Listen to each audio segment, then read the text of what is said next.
के चैनल में आप सबके बहुत बहुत स्वागत है। तो वीडियो के अंत तक बने रहिए। आज आप सबके बीच हम लेकर आए हैं बहुत ही मजेदार, बहुत ही अच्छा झूमर गीत।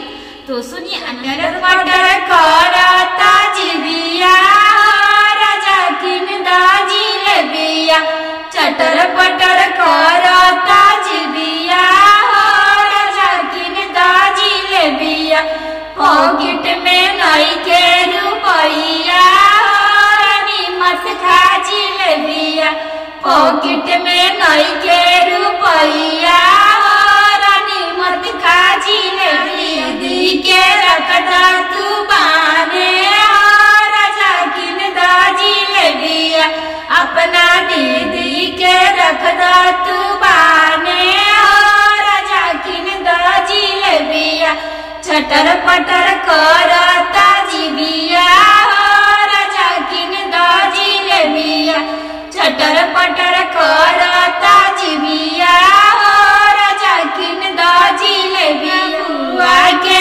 रखदा तू बाने राजा किन दाजी ले बिया, अपना बुआ के रखदा तू बाने राजा किन दाजी ले बिया, चटर पटर करता जिबिया राजा किन दाजी ले बिया, चटर पटर करता जिबिया राजा किन दाजी ले बिया, पॉकेट में नई के रुपया रानी मत खाजी ले बिया, पॉकेट में नई के रुपया रानी मत खाजी ले बिया, मम्मी के रखदा तू बाने राजा किन दाजी ले बिया, अपना मम्मी के रखदा तू बाने राजा किन दाजी ले बिया, चटर पटर करता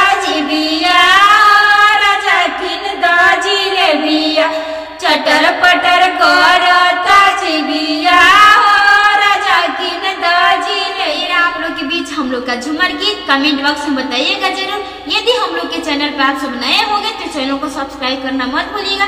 चलिए मिलते हैं अगला वीडियो में, तब तक के लिए बाय बाय दोस्तों।